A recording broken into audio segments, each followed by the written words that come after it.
Yeah, hello everybody. My name is Andrew Salmon, aka Gun No Bay in the building. Um, this is gonna be a completely different video than I usually do. Mainly because I am about to get my vaccine injection today,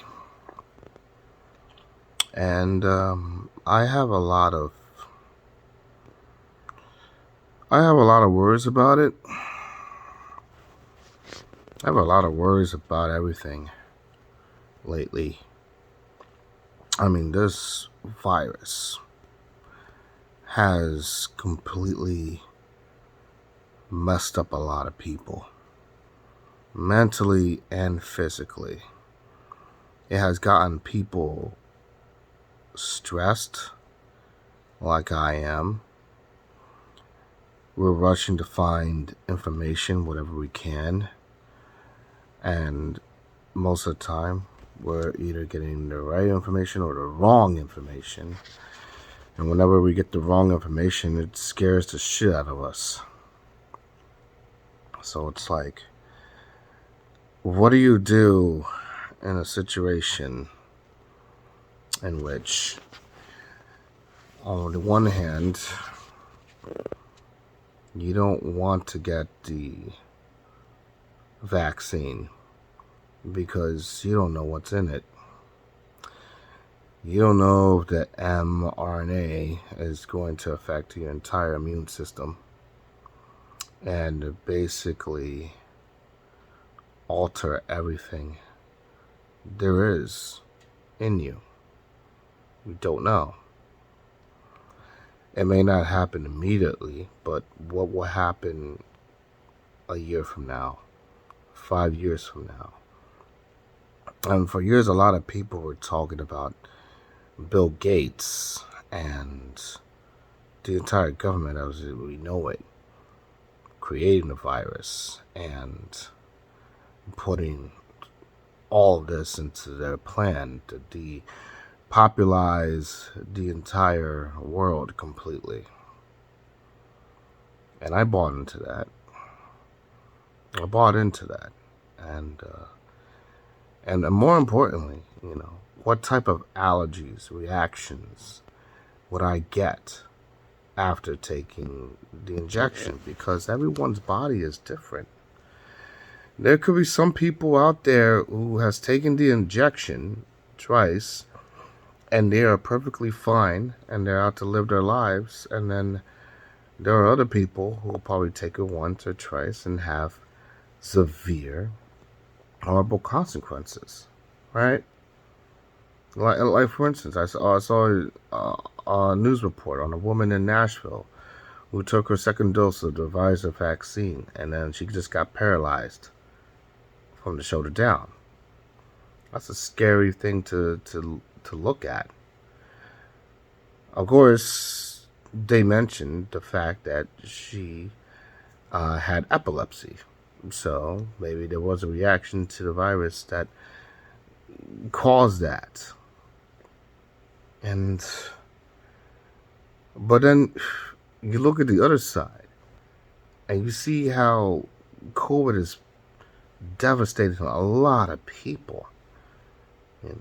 I mean, for some who got COVID, it could be as little as, a cold, slight fever, lost sense of smell, right?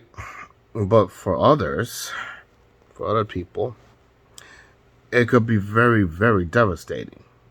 Like to the point they needed to be on a ventilator.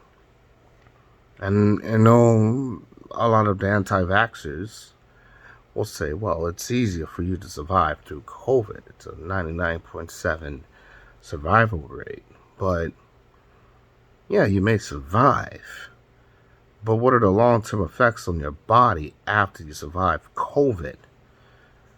A lot of people's lungs have been damaged forever.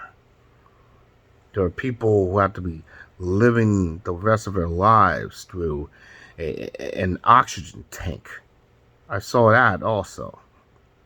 You know, their movements, they can't do the things that they were accustomed on doing before. That's how devastating this COVID virus is. And you don't have to look no further than India. You know, regarding India, this got to be the greatest country in the world in which we have the luxury of whether or not we could say yes to the vaccine or no to the vaccine, while other countries wish they even have vaccines. Period. It's not looking good over there. It's not looking good in the many parts of the world. And are we being selfish for ourselves, knowing that there are people all over the world right now who are suffering from this virus worse than us? We're about to open up. And yet, we're still having debates of whether or not we need to wear a mask or practice social distancing. It's like a form of government control. So far, this past year, I haven't gotten a single cold. Not one. I mean, I would say that wearing a mask and social distancing from people kind of helped that. I would say that it has basically made us more self-aware of ourselves and actually practice better hygiene, right?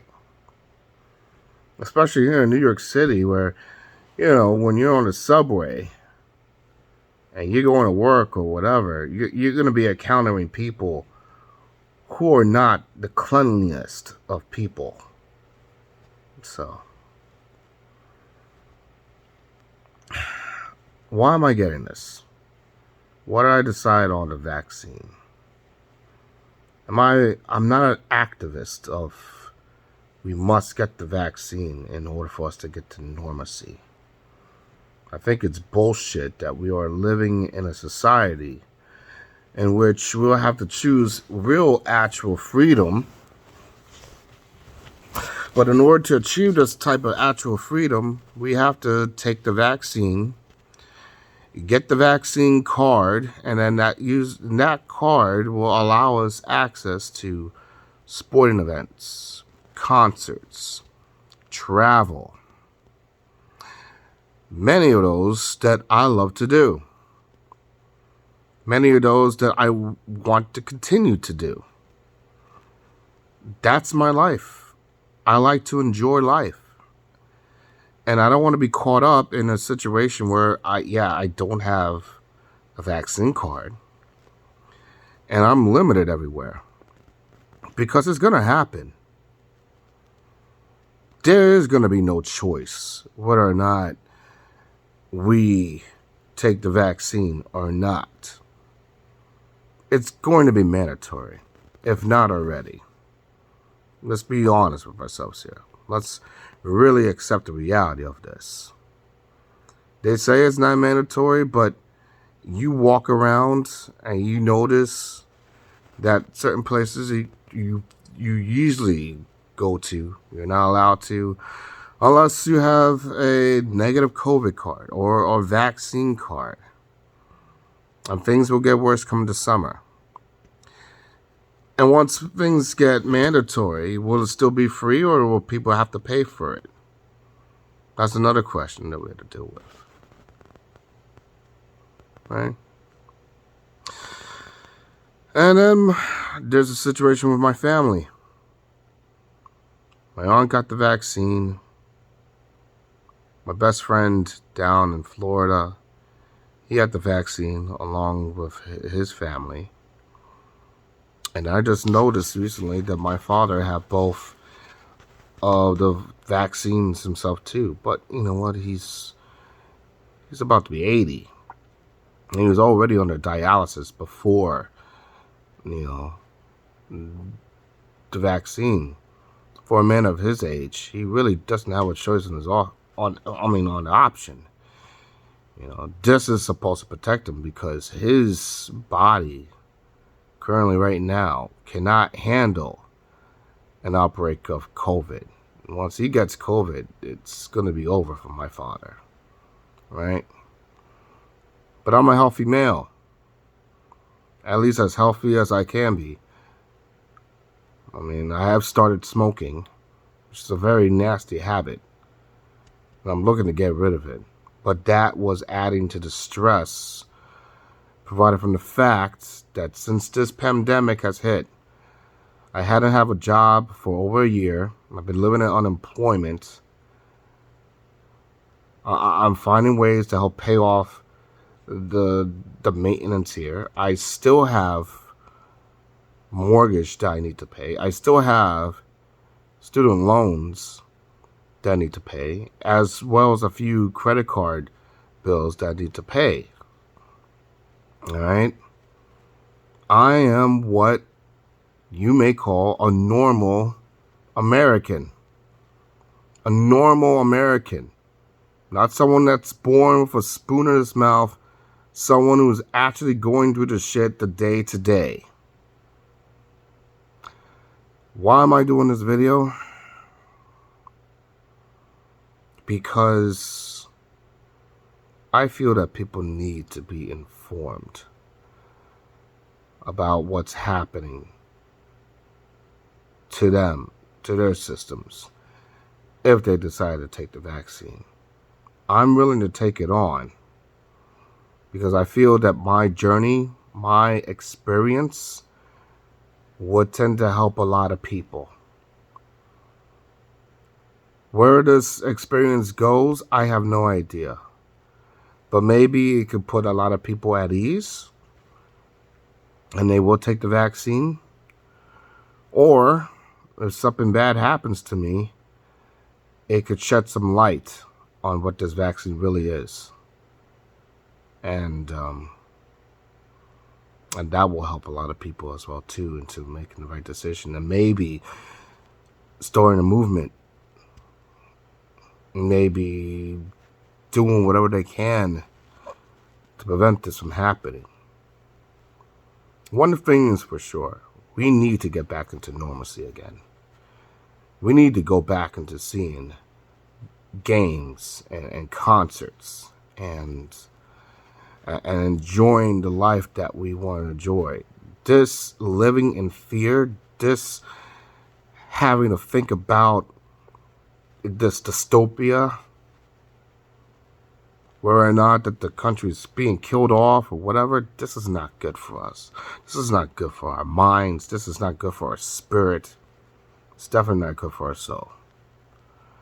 So if I have to be the catalyst in order to bring some real normalcy into this world, I'll do it. But I'm doing this YouTube differently than anyone else. See, I'm not a doctor. I'm not an RN. I'm not a licensed physician. I'm not even a pharmacist. I am a regular guy. Normal. Just like you. And I have fears and concerns about this virus. Just like you. And I also have a ton of concerns and worries about the vaccine. Just like you. So I promise you that I'll be 100% transparent and I'm not going to lie to you. I will tell you directly to your face exactly what's happening to me, why it's happening to me, and what I've done to fix it, if need be. So, for those who are thinking about taking the vaccine, for those who have been on the fence about it, or those who are just like me about to take the vaccine sometime this week, I'm going to prep you into how to get into this situation and exactly how to get the vaccine, what to expect once you're down there, and what you need from that. So, and this is just part 1 of the video. Part 2, I'll tell you exactly how I'm preparing myself to go to the site. And I can't wait to see how this journey is going to end up. So bear with me with this. And I'll catch you on the next video.